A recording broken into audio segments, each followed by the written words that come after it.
आपल्याला नेहमीच असं वाटत असते, की बाजारात जशी पावभाजी मिळते, तशी घरी कधीही बनवू शकत नाही.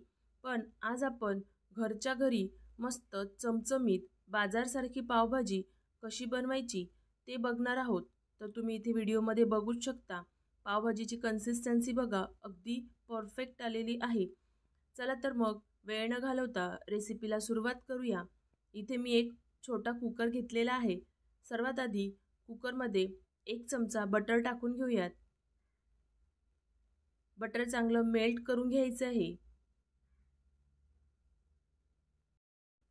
बटर मेल्ट झालं. आता आपण याच्यामध्ये 1 चमचा पावभाजी मसाला टाकून घेऊयात. मसाला लगेचच फिरवून घ्यायचा आहे, नाहीतर मसाला आणि बटर लगेच जळू शकतं. आणि लगेचच आपण याच्यामध्ये चिरून घेतलेले बटाटे आणि फ्लावर टाकून घेऊयात. यासोबतच हिरवे वाटाणे टाकून घ्यायचे आहेत, तर मी अर्धे आता टाकते आणि अर्धे आपण नंतर टाकूयात. एक मोठा साईजचा गाजर घेतलेला आहे. यासोबतच अर्धा बीटरूट या पद्धतीने किसून घेतलेला आहे. आता चवीपुरतं मीठ टाकून घेऊयात आणि हे सगळं जे आहे आपल्याला चांगलं असं परतून घ्यायचं आहे. तर बटर आणि मसाल्यामध्ये हे छान असं परतून घेतलं की याची चव खूप छान लागते.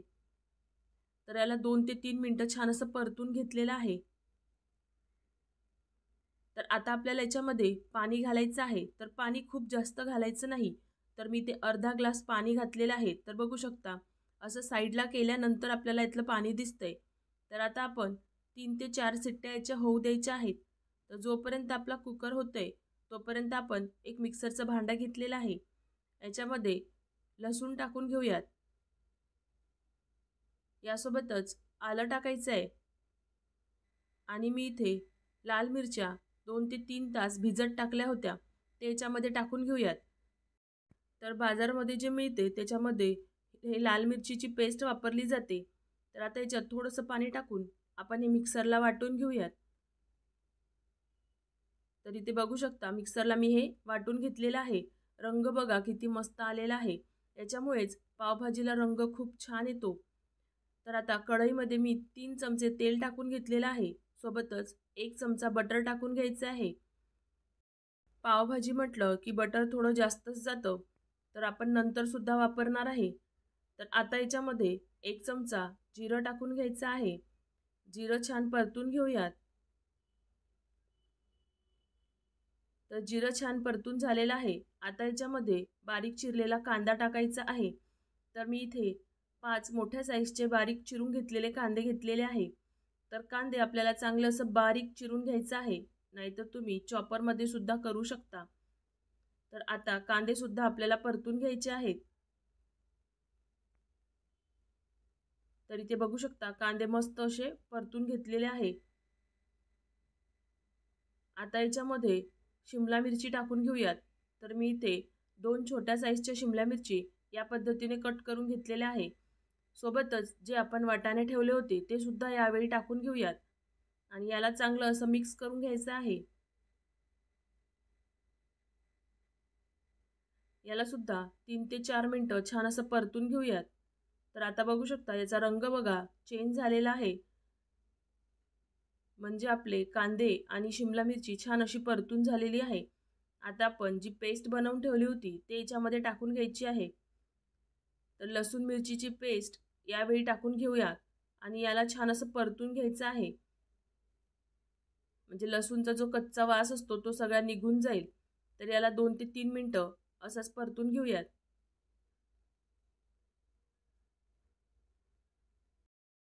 तर इथे बघू शकता आलं लसण चांगलं असं परतून घेतलेलं आहे. तर आता आपण याच्यामध्ये काही सुखे मसाले टाकणार आहे. तर सुखे मसाल्यामध्ये सर्वात आधी आपण लाल मिरची पावडर टाकून घेऊयात. तर मी इथे कश्मीरी लाल मिरची पावडर टाकून घेते. तर 1.5 चमचा ही कश्मीरी लाल मिरची पावडर टाकलेली आहे. याने कलर खूप छान येतो. यासोबतच रोजच्या वापरीचं तिखट टाकायचं आहे. तर 1 पाऊण चमचा मी हे तिखट टाकलेलं आहे. तुम्ही तुमच्या हिशोबाने तिखटाचं प्रमाण कमी जास्त करू शकता. 1 चमचा धने पावडर टाकलेला आहे. सोबतच 2 चमचे पावभाजी मसाला टाकला आहे. कारण पावभाजी मसाला आपण आधीसुद्धा 1 चमचा टाकलं होतं आणि आता याला छान परत परतून घ्यायचं आहे. तर हा जो मसाला असतो ना जितका चांगला परतून झाला तितकी चांगली भाजीला टेस्ट येते। तर आता 3 ते 4 टमाटरची प्युरी टाकून घेऊयात। तर माझ्याकडे मोठ्या साईजचे टोमॅटो होते, तर मी ते 4 मोठ्या साईजच्या टोमॅटोची प्युरी करून घेतली आणि याच्यामध्ये टाकून घेतलेली आहे। तर टमाटर वापरताना सुद्धा लाल असे कलरचे टमाटर वापरायचे आहे, म्हणजे भाजीला रंग छान येतो। तर आता हे छान आपल्याला परतून घ्यायचं आहे, म्हणजे टमाटर चांगले असे शिजले गेले पाहिजे। तर थोडंसं आपल्याला हे ड्राय करून घ्यायचं आहे। तर यासाठी थोडंसं मीठ टाकून घेऊयात, म्हणजे टमाटर आपले चांगले शिजतील। तर चवीपुरतं मीठ टाकून घेतलेलं आहे। मीठ आपण आधीसुद्धा भाज्यांमध्ये टाकलं होतं, त्याच्यामुळे जरा जपून टाकायचं आहे। तर आता याला परत छान मिक्स करून घेऊयात। तर आता हे होऊ द्यायचं आहे, तोपर्यंत आपण भाज्या बघून घेऊया। तर बघू शकता कुकर आपला झालेला आहे आणि भाज्यासुद्धा मस्त अशा शिजलेल्या आहे। तर बघू शकता अजूनही याच्यामध्ये पाणी आहे, कारण भाज्यांना सुद्धा पाणी सुटतं। तर आधीच खूप जास्त पाणी टाकायचं नाही आहे, नाहीतर याची चव जी आहे ना ते थोडी पांचट लागते। तर आता याला मॅशरनी मॅश करून घेऊयात। तर सर्व भाज्या चांगल्या अशा मॅश करून घ्यायच्या आहे। तर इथे बघू शकता भाज्या चांगल्या अशा मॅश करून घेतलेल्या आहे। चला तर मग आपला मसाला सुद्धा बघून घेऊयात। तर मसाला बघू शकता इथे मस्त असा ड्राय झालेला आहे, तर मध्ये मध्ये फिरवत राहायचं आहे। तर आता आपल्याला हे सुद्धा मॅशरनी मॅश करून घ्यायचं आहे, म्हणजे याच्यामध्ये जे वाटाणे आहेत ते सुद्धा चांगले असे मॅश होतील आणि काही शिमला मिरचीचे तुकडे वगैरे असतील ते सुद्धा चांगले असे एकजीव झाले पाहिजे। तर इथे बघू शकता या पद्धतीने छान असं मॅश करून घेऊयात। तर या पद्धतीने एकदा पावभाजी नक्कीच ट्राय करून बघा। तर इथे बघू शकता सगळं असं छान असं मॅश करून घेतलेलं आहे। तर आता अजिबात याच्यामध्ये वाटाणे वगैरे दिसत नाही आहे, म्हणजे आपलं हे छान असं मॅश करून झालेलं आहे। तर आता आपण जे भाज्यांचं पेस्ट शिजवून घेतलं होतं ते याच्यामध्ये टाकून घेऊयात।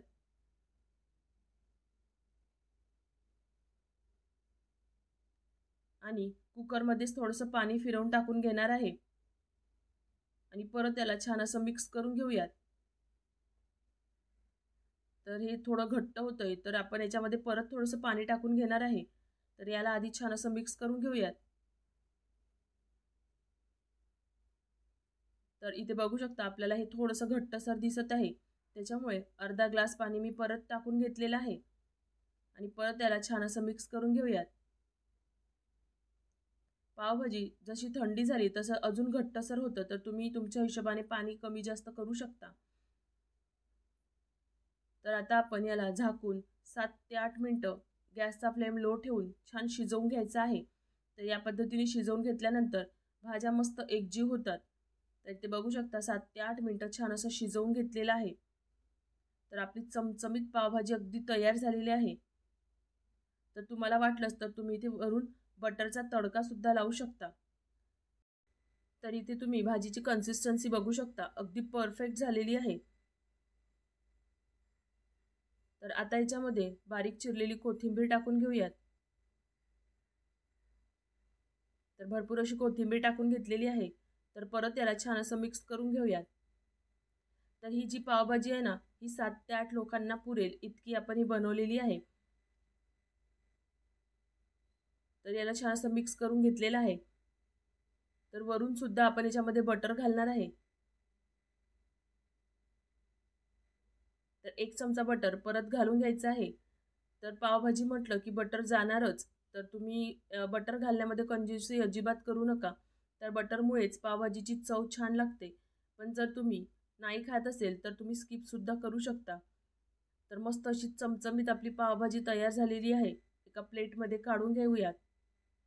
तुम्हाला रेसिपी कशी वाटली मला कमेंट बॉक्समध्ये नक्कीच सांगा आणि अगदी थोडी जरी आवडली असेल तर व्हिडिओला लाईक नक्कीच करा। सोबतच चॅनलवर नवीन असाल तर चॅनलला सबस्क्राईबसुद्धा करा। सोबत तुम्ही माझ्याशी हे सुद्धा शेअर करा की तुम्ही माझ्या रेसिपीज कुठून बघतायत, म्हणजे मला कळेल की तुम्ही माझ्याशी कुठून कुठून जोडले जात आहे। रेसिपी आवडली असेल तर प्लीज प्लीज प्लीज व्हिडिओला लाईक नक्की करा। तर वरून मस्त कांदा आणि निंबू टाकून घ्यायचा आहे आणि मस्त गरमागरम पावभाजीवर ताव मारून घ्यायचा आहे। तर भेटूया अशाच नवनवीन रेसिपींसोबत। Bye bye.